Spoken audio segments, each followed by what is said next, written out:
41-year-old Donald Raby, the vice to show of White Raby Village Region 1, and 28-year-old Shelley Allen, the relatives of the woman who, along with a male educator, lost their lives in a horrific boat mishap that occurred in the Moruca River in Region 1 on April 5, 2024, have finally broken their silence. On the said date, at about 6:45 hours, Helen Raby, 33, a housewife, and Adrian Thomas, 18, a teacher, died as a result of a boat accident involving a Guyana Defense Force Coast Guard Raiders Craft 17 and a civilian vessel. The civilian vessel was occupied by Raby, Thomas, Allen, and 3-month-old baby Dinal Raby. The RC-17 carried personnel from the GDF.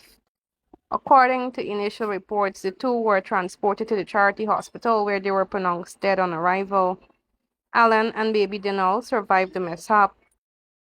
They were both treated and kept at the Oscar Joseph District Hospital in Charity on the Essequibo Coast for observation. The Coast Guard personnel aboard the RC-17 did not report any injuries at that time. Following the collision, the Guyana Police Force launched an investigation into the incident.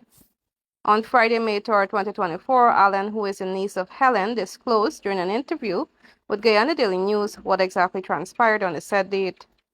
Allen said the baby herself, Raby, and Thomas left Comaco Landing at around 6:30 in the civilian vessel and were heading to a bank in Charity to collect money for business purposes.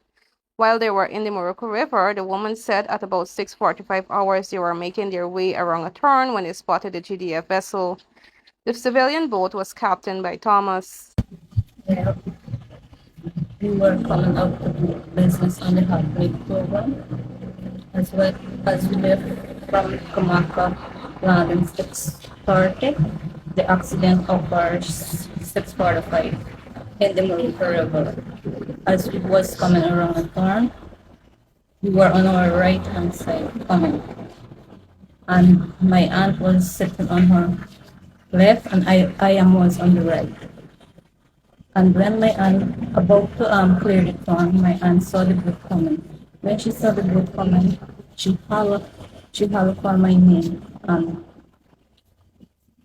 when the boat all ready to touch our own, when I looked in the boat, I see my aunt drop on the boat. She said she had burst, whole neck bruised up. Yeah. And you had the baby? No, she had the baby in her hand, wrapped in a shawl. And after that, I remember her little baby. And when I remember her baby, I checked to see if the baby died. And when I checked the baby, he was alive, but water was already in the pool. So I grabbed the baby and hauled him up from under his mother. She dropped over him. And when I picked him up, he was alive, he was crying, he didn't have blood on his head. And after that, the coast guard them tell me to jump on them boat, so I gone on the boat. After that, I went on the boat. They didn't really knock the baby because bag, our baby bag was soaked, everything was soaked. And then I asked them for a phone call, and they don't want to give me no phone call. They tell me how their phone is GPNT, and I tell them. So I tell them, well, we should go back to Moruca Hospital. And they refused to carry me back to the Moruca Hospital because Moruca Hospital, the accident happened not too far from Moruca. So I said, oh, we should go back there because the money could come out the chart, but they told me how we must come to chart. So when we travel Hong Kong, they stop at the pontoon base with the coast guard normally there, and then we exit the boat, and we did it for a whole amount of time again. And the baby was crying because he was getting hungry. So when you say the exit boat, their boat, they didn't have any damages saved? Well, I can't really say because we come from where the accident happened. We come with the same boat to pontoon base. So they just exit. Don't know if it had any damages, Yes. but they exit. Yeah. All right. According to the woman, they spent about 3 hours at the pontoon base before they were taken to charity. After they were taken to charity, she and the baby were admitted to the hospital and treated. She and the baby spent several days in the hospital before being discharged. I feel real sorry for my aunt because she's the only one with us help me. And I'm looking for justice. because she's the main one in my life. So she was there for you, Yes. helping you. You lived with her? Actually, yes. Meanwhile, Donald said that although he is thankful that the funeral expenses were covered by the GDF, he wants justice for his wife. The man disclosed that he was reportedly given assurance that the mishap would be thoroughly investigated and that he would get justice. He also revealed that he was allegedly told that he would be compensated for the incident that claimed the life of his wife. However, the man said that for several weeks now he has not received any updates. As a result, the man is calling on the relevant authorities to look into the matter.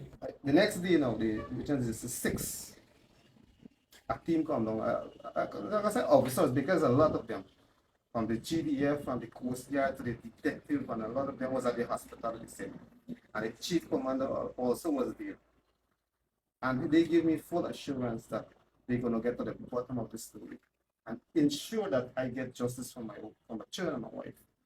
And also they would compensate. That would be happening after the burial and so on, right?